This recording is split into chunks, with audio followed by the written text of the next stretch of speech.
What's up, y'all? It's Big Al and Kelly Raspberry. Hey. And this is our time to tell you what we did on the show today. You know what I'm doing after the show today, I think? Please tell me. I think I'm going to go get my passport photo retaken. I think I'm having a pretty decent hair day.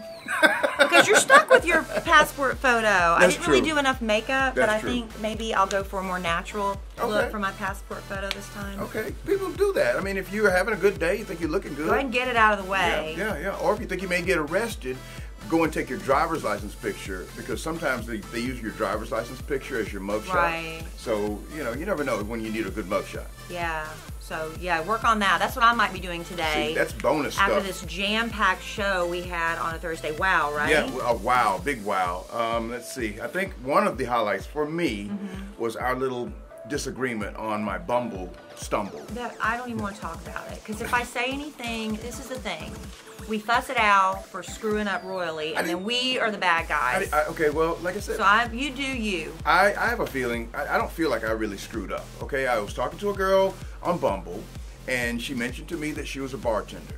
Okay, a couple of hours later, my bartender could not make it to work. So I called all of my bartenders, and even some that don't work for me very much, no one could make it. So I said, the girl I was just talking to said she's a bartender. So I offered her a job, at least for the day. And she couldn't make it. I didn't know she also has a teaching job, so she couldn't make it. But some people on the show thought that was a little inappropriate for me to ask her if she wanted to work. I'm like, what? It's a job. He's just not serious about the whole Bumble thing or the online dating thing. No, you're not. Anyway. So if you want to go back and listen to that, feel free. And then y'all can yell at me and Jenna for being so mean to Big Al. Because that's the way that works. Okay, all right. What else did we do on the show today? Well, we played Battle of the Sexes. Yes, we did. We played and I wouldn't be bringing that up if we hadn't won. I just pretended it didn't happen. The girls won. Yeah, we stalked you pretty hard. Yeah, y'all did. It was fun. You know, my favorite part was like taking a wild guess on a subject I knew nothing about. And you got it right. Being right. That's amazing. That was. I almost started crying. I was so excited about that. Also, and truly, that's so weird. Why would we cry over something like that? Also, Justin went out and talked to people about their Christmas decorations still being up, and today being, well, it's almost February, to be honest with you.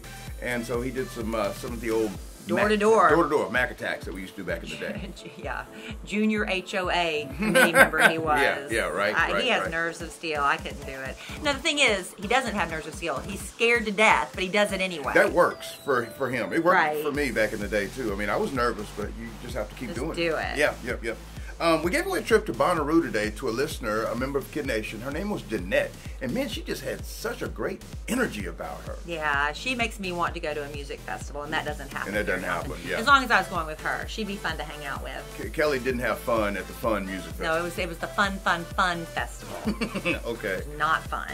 But this is completely different. It's Bonnaroo, and we have another trip to give away tomorrow. That's right. So make sure you're listening. One more chance this week to go to Bonnaroo Music Festival, take a little road trip with somebody you love or someone that's just a lot of fun. And speaking of trips, next week be listening, because we're going to give away trips to Florida as well. That's fine, because spring break's coming up, summer vacation. I'm trying to plan one with my now family of 6. And vacations are expensive. I always say, when I see a big family on an airplane, because I know how much I pay for my ticket, I'm like, how did they pay for 6 times what I paid for? So you need to be listening and get a free vacation when you can. Yeah, because, there you go. I might have to quit just so I can play this contest. Really? Seriously. Really? Yeah. And we also talked to Sydney today. Yeah. She wanted to talk to JC and get some advice about finding her bio dad. Yeah, someone that knows she exists, but for whatever reason reasons only known to him, he's never had any communication with her, and she's wondering if she should just really go for it and try to reach out to him. Because you got to be prepared. It may not go well. The way she hopes. It may not. But maybe she'll get the answer she needs. JC had some great advice for her about that, because obviously his story had a great ending. Yeah. And I'm sure a lot of people have stories that don't end that well. So that's true. Tough. That's tough. We wish her well with that. Hey, Big Al, before we wrap up, I got a question. From KiddNation. Let me hear it. Haley asks, what was the best or worst date you've ever been on? Oh, that's a good tie back to Al and his Bumble fiasco. I guess the worst date that I've been on was, it was kind of a half date, because it was online years ago, and the girl looked nothing like the pictures that she presented. You got to be careful with that, ladies. I mean, even if you don't feel like you're maybe you're a little heavier than you'd like to be, maybe you're skinnier than you'd like to be, or whatever. You got to present the real self. I don't know what.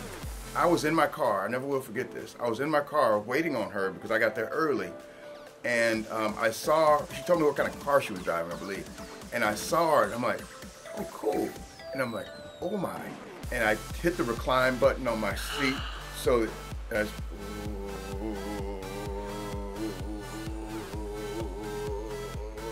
And what happened? You did not just leave her. No, I didn't. I did go in and introduce myself, but it was like the quickest date ever. I had like one quesadilla. But it was bad. It was bad, but Kelly's right. Guys too. I mean, if you're gonna put a picture out there, make sure it's kind of accurate, recent. Yeah, when I was doing online dating, it had to be within a year. Yeah. Because I don't figure I changed that much during a year. I might gain a few pounds or cut my hair or something, but it's close enough. We all do, and there's somebody out there. Well, that's, it's cliche. Somebody out there for everybody. So give them your real self, man. Yeah, and I've had some great first dates. So I guess I have to say the man I ended up marrying, my husband. That's a good call. Our very first Valentine's Day date, he went all out. It was just such sweet, romantic gestures. Mm-hmm. He bought boxes and boxes and boxes of conversation hearts. You know, the ones that are like, oh yeah, I remember that. Kiss me, love you, whatever. And he had me meet him at his apartment, which I was like, I don't like that idea. I wanted to be picked up and everything, but then when I got to his apartment, I saw he had spread those conversation hearts out over every square inch of his counter space in the kitchen, and he turned them all message side up. You know how much time that took? And he had, candles and just like little sweet presents. We haven't been dating that long at that point, but he was already smitten. And so he had like a beautiful display, and that was sweet. And then he took me out.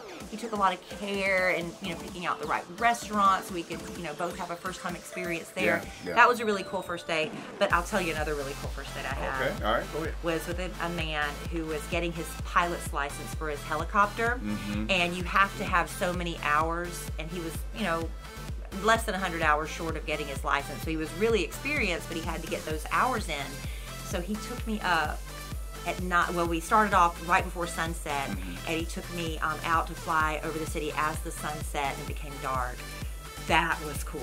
That's cool. That was a cool first day. I'm glad he didn't. I mean, he didn't have his license. Well, I trust him. No, he was getting it. He was to the point where he could fly solo, but he still needed. He had to have enough solo hours or whatever. So it was like way less than 100. I can't remember exactly how many, but I was completely. I don't know why. I just don't ever think I'm meant to die in a plane crash, or a helicopter crash. So I felt really good, but it was the coolest feeling to be hovering before we took off to fly over the city, because when you're hovering, it's like those dreams. The dreams I have when I'm flying. Yeah. And I'm just kind of like hovering. I was like, oh, it was so cool. That sounds like a cool day. That sounds like a cool day. It ended up being that he was a big liar. And, he didn't have his helicopter. He had all these babies he just forgot to tell me about by all these different women. Whoa. But besides all that, the first date was awesome. Well, he's a pilot, Sorry, I didn't mean to offend the pilot. Hope you're checking us out tomorrow. Get up early with us because we're going to flush the format, baby! Yeah, you don't miss that right when we start the show, 6 a.m. Central Time. We'll see you tomorrow morning.